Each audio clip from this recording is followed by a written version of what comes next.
கைலாயத்துல தேவி பார்வதியும் முருகரும் 2 பேரும் உட்காந்து சந்தோஷமா பேசிக்கிட்டு இருந்தாங்க. இன்னொரு பக்கம் சிவன் ஆழமான தியானத்துல இருந்தாரு. விநாயகன் இல்லாம கைலாயமே கலைய இழந்து இருக்கு இல்ல முருகா. விநாயகர் இருந்திருந்தா எப்போ ஏதாவது ஒரு கேள்வி என கேட்டுக்கிட்டே தான் இருந்திருப்பான். அப்படி இல்லனா லட்டுக்கள் வேணும் அப்படின்னு அடமாவது பிடிச்சுக்கிட்டு இருப்பான். ஆமாம்மா, அண்ணன் இல்லாததால எனக்கும் ஒன்றுமே புரியல. அண்ணன் எப்போ கைலாயத்துக்கு திரும்ப வருவாருன்னு நானும் காத்துக்கிட்டு இருக்கேன். அப்படி முருகர் தேவி பார்வதி கிட்ட சொன்னாரு. இப்படி உங்க 2 பேரும் பேசிக்கிட்டு இருக்கும்போது தியானம் செஞ்சுக்கிட்டு இருந்த சிவன் கண்ணு திறந்து பார்த்தாரு. அவரு பார்வதி தேவி ரொம்பவே சோகமா இருக்கிறத கவனிச்சு இப்படி கேட்டாரு. பார்வதி, என்ன இன்னைக்கு நீ ரொம்ப சோகமா இருக்கிற மாதிரி தெரியுது. என்ன ஆச்சு? உன்னுடைய பக்தர்கள் யாராவது ஆபத்துல இருக்காங்களா? பக்தர்களுக்கு ஆபத்து வந்திருந்தா நான் இன்னும் ஏன் சாமி இங்க இருக்க போறேன்? உடனே பூலோகத்துக்கு போய் அவங்கள நான் காப்பாத்திருப்பேன் இல்லையா? என்னுடைய கவலைக்கு காரணம் அது இல்ல. அப்படின்னா உன்னுடைய கவலைக்கான காரணம்தான் என்ன? என்ன சொல்றீங்க சாமி? இப்போ விநாயகர் சதுர்த்தி பண்டிகைன்றதுனால விநாயகர் கைலாயத்தை விட்டுட்டு பூலோகத்துல வாழ்றதுக்காக போயிட்டான். விநாயகன் இல்லைங்கிறதுனால கைலாயம் அதோட கலையை இழந்துருச்சு. அதனாலதான் நான் ரொம்பவே கவலையா இருக்கேன். ஆமாப்பா, அண்ணன் இல்லைங்கிறது எனக்கும் ரொம்ப கவலையா தான் இருக்கு. உங்க கவலைய போக்குற ஒரு வழி என்கிட்ட இருக்கு. என்னப்பா அது? அது என்னன்னு சீக்கிரமா சொல்லுங்கப்பா. விநாயகன் செய்யற பெரிய வேலை என்னன்னு தெரியுமா? விநாயகனுக்கு பூஜை செய்யறதால நமக்குள்ள வர மாற்றம் தெரியுமா? என்ன மாற்றம் வரும்? அத நீங்களே சொல்லுங்க. விநாயகனை நாம கும்பிடுறதால நமக்குள்ள இருக்கிற கவலை போயிடும். அதே மாதிரி வாழ்க்கையில சூழ்ந்த இருளும் நம்மளை விட்டு விலகிடும். எப்படியும் இது விநாயக சதுர்த்தி நாள் இல்லையா? விநாயகன் பூலோகத்துக்கு பக்தர்களை பார்க்க போயிருக்கான். அதனால கைலாயத்துல நாமும் விநாயகனை கும்பிட்டு நம்மளுடைய கஷ்டங்களை போக்கிக்கலாம். அப்பா, நான் அண்ணனை கும்பிடுறதுல எந்த தவறும் இல்லை. ஆனா நீங்களும் அம்மாவும் அண்ணனை விட பெரியவங்க. அண்ணனை படைச்சதே நீங்க தான். நீங்க அண்ணனை கும்பிடலாமா? நீங்க பண்டிகை கொண்டாடலாமா? நிச்சயமா செய்யலாம். விநாயகன் எங்க புள்ள மட்டும் கிடையாது, அவன் ஆதி கடவுள். உலகத்துல எந்த கடவுளை கும்பிடணும்னாலும் அதுக்கு முன்னாடி விநாயகனை கும்பிட்டு தான் ஆகணும். சாஸ்திரங்கள் விநாயகனுக்கு அவ்வளவு முக்கியத்துவம் கொடுத்துருக்கு. அது மட்டும் இல்ல, நிறைய தடவை தேவர்கள் யுத்தத்துக்கு போறதுக்கு முன்னாடி விநாயகனை கும்பிட்டு இருக்காங்க.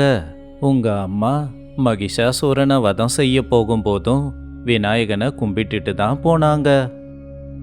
ஆமா, நான் விநாயகனுக்கு பூஜை செஞ்சேன். எந்த ஒரு வேலையை ஆரம்பிக்கிறதுக்கு முன்னாடி நிச்சயமா விநாயகனுக்கு பூஜை செய்யணும். நாளைக்கே நாம விநாயகர் சதுர்த்தி பண்டிகையை கொண்டாடலாம். அப்படி கைலாயத்துல தேவி பார்வதி, முருகர், சிவன் 3 பேரும் சேர்ந்து விநாயகர் சதுர்த்தி பண்டிகையை கொண்டாடணும்னு முடிவு பண்ணாங்க. பூஜைக்கு முதல்ல விநாயகருடைய சிலையை செய்ய வேண்டியது ரொம்பவே அவசியமானது. முருகா, நீ போய் களிமண்ணை எடுத்துட்டு வா. அந்த களிமண்ணை வச்சு நம்ம இப்பவே விநாயகர் சிலைய செய்யலாம். சரிங்கம்மா, நிச்சயமா பண்ணலாம். அப்படி தேவி பார்வதியும் முருகரும் சேர்ந்து போய் களிமண்ணை கொண்டு வந்தாங்க. அதுல கொஞ்சம் தண்ணிய விட்டு அந்த மண்ணுல விநாயகர் சிலைய செஞ்சாங்க. அப்போ திடீர்னு தேவி பார்வதி எதையும் நினைச்சு சிரிச்சாங்க. அம்மா, ஏன் சிரிக்கிறீங்க? நான் செஞ்ச சிலை நல்லா இல்லையா? இல்ல முருகா, நான் அதுக்காக சிரிக்கல. என் சிரிப்புக்கு பின்னாடி ஒரு காரணம் இருக்கு. முதல் தடவையா விநாயகரை நான் மஞ்சள்ல தான் செஞ்சேன். அதுக்கப்புறம் இதோ இப்படி களிமண்ணை வச்சு அவரை தயார் பண்ணிக்கிட்டு இருக்க. எத்தனையோ நாட்களுக்கு அப்புறமா மறுபடியும் விநாயகரை தயார் பண்றதுக்கான வாய்ப்பு எனக்கு கிடைச்சிருக்கு. அதை நினைச்சுதான் நான் சிரிச்சுக்கிட்டு இருந்தேன், அவ்வளவுதான். அப்படியா அன்னை பார்வதியும் முருகரும் சேர்ந்து களிமண்ணை வச்சு விநாயகருடைய சிலைய ரொம்ப அழகா தயார் செஞ்சு வச்சாங்க. இன்னொரு பக்கம் நந்தி கைலாயத்தை பூக்களால அலங்காரம் செஞ்சுக்கிட்டு இருந்தாரு. நந்தி அலங்காரம் செய்யற வேலை எப்படி போய்கிட்டு இருக்கு? முழுசா இந்த கைலாயத்தை அலங்காரம் செஞ்சிட்டியா? அலங்காரம் பண்ணிட்டேன் தாயே. கைலாயத்தை முதல்ல சுத்தம் பண்ணிட்டு அதுக்கப்புறம் பலவிதமான பூக்களால் அலங்கரித்தேன். ஆனால் நாளைக்கு விநாயகருக்கு பூஜை செய்யணும்னா பலவிதமான இலைகள்லாம் தேவைப்படுமே. அட ஆமா, நான் முழுசா அந்த விஷயத்த மறந்தே போயிட்டேனே. சரி இரு, நான் இப்பவே போய் அந்த இலைகளை எடுத்துட்டு வரேன் அப்படின்னு சொல்லி தேவி பார்வதியும் முருகரும் சேர்ந்து இலைகளை எடுத்துட்டு வர்றதுக்காக பூலோகத்துக்கு போய் அந்த இலைகளை தேடிக்கிட்டு போய்கிட்டு இருந்தப்போ திடீர்னு பூலோகத்துல அவங்க சிவனை பார்த்தாங்க. பார்வதி, முருகா, இங்க என்ன பண்றீங்க? பூஜைக்காக இலைகளை எடுத்துட்டு போறதுக்காக தான் இங்க வந்திருக்கோம் ஐயனே. நான் இலைகளை சேகரிச்சிருக்கேன், இந்தாங்க. பூஜைக்கு தேவையான எல்லா இலைகளும் இதுல இருக்கு. எல்லாத்தையும் நான் பறிச்சிட்டேன். வாங்க கைலாயத்துக்கு போகலாம். அப்படி சிவன் தேவி பார்வதிக்கு முன்னாடியே பூலோகத்துக்கு வந்து பூஜைக்கு தேவையான இலைகளை எல்லாத்தையும் எடுத்துக்கிட்டாரு. அதுக்கப்புறமா அவங்க 3 பேரும் சேர்ந்து மறுபடியும் கைலாயத்துக்கு திரும்ப வந்தாங்க. அடுத்த நாள் பார்வதி தேவி காலையிலேயே எழுந்திருச்சு குளிச்சு முடிச்சு தயாராகி சமையல் அறைக்குள்ள போனாங்க. சமையல் அறைக்கு வந்து நிறைய நாள் ஆயிடுச்சு. விநாயகர் இருந்திருந்தானா எனக்கு இது வேணும் அது வேணும்னு அடிக்கடி ஏதாவது கேட்டுக்கிட்டே தான் இருப்பான். அத சமைச்சு கொடுக்கறதுக்காக நானும் அடிக்கடி சமையல் அறைக்குள்ள வந்துட்டு போவேன். இன்னைக்கு விநாயகனுக்கு பிடிச்ச பலகாரங்கள் அத்தனையையும் இன்னைக்கு என்னுடைய கையால நானே அவனுக்காக சமைச்சு படைக்க போறேன். அப்படி அன்னை பார்வதி விநாயகருக்கு பிடிச்ச எல்லா பலகாரங்களையும் தயார் பண்ணிக்கிட்டு இருந்தாங்க. லட்டு, இனிப்பு கொழுக்கட்டை, கார கொழுக்கட்டை, பால் பாயாசம், அதிரசம், இப்படி விநாயகருக்கு பிடிச்ச எல்லா பலகாரங்களையும் அவங்க செஞ்சாங்க. இப்படி அவங்க பண்ணிக்கிட்டு இருக்கும்போது இந்த பக்கம் முருகர் குளிச்சு முடிச்சு தயாராகி அவரும் சமையலறைக்குள்ள போனாரு. அம்மா, என்ன பண்றீங்க? பூஜைக்காக உணவுகளை தயார் பண்ணிக்கிட்டு இருக்கேன். விநாயகனுக்கு என்னெல்லாம் பிடிக்குமோ அது எல்லாத்தையுமே அவனுக்காக நான் தயார் பண்ணி வச்சிருக்கேன். அவ்வளோ உணவுகளை தயார் பண்றது ரொம்ப கஷ்டம்தான். நானும் உங்களுக்கு உதவி பண்றேன். நான் எப்போ சமைக்க வந்தாலும் நீ உடனே எனக்கு உதவி செய்யறதுக்கு வந்துடுவ. நான் அதை நினைச்சு சந்தோஷப்படுறேன். ஆனா இன்னைக்கு மட்டும் உன்னுடைய உதவி வேண்டாம். நான் விநாயகனுக்கு என் கையால எல்லாத்தையும் செய்யணும்னு விரும்புறேன். முருகா, நீ போய் பூஜைக்கு தேவையான எல்லா ஏற்பாடுகளையுமே செய். நான் கொஞ்ச நேரத்துல எல்லாத்தையும் சமைச்சு எடுத்துட்டு வரேன். அப்படி அன்னை பார்வதி சொன்னதுனால சரி அப்படின்னு சொல்லி முருகர் வெளியில வந்துட்டாரு. முருகர், சிவன் 2 பேருமே சேர்ந்து விநாயகருடைய சிலைய வைக்கிறதுக்காக ஒரு சிம்மாசனத்தை தயார் பண்ணாங்க. சிம்மாசனம் பார்க்க ரொம்பவே அழகா இருந்துச்சு. மண்ணால தயார் பண்ண அந்த சிலையை கொண்டு வந்து அவங்க சிம்மாசனத்துல வச்சாங்க. சிலையை வச்சு பூக்கள், இலை, சந்தனம் இதெல்லாம் போட்டு அலங்காரம் பண்ணாங்க.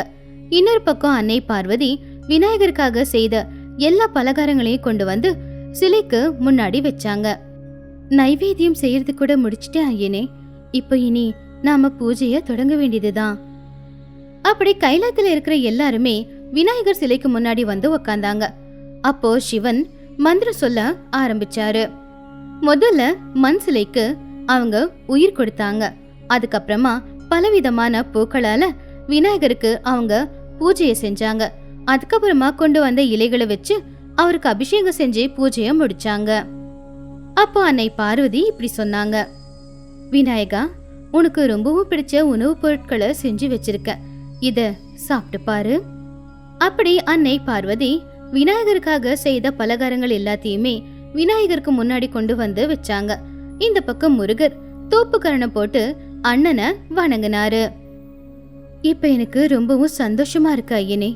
நீங்க சொன்னது உண்மைதான். யாரு விநாயகருக்கு பூஜையை செய்யறாங்களோ அவங்க மனசுல நிச்சயமா ஒரு அமைதி இருக்கும்.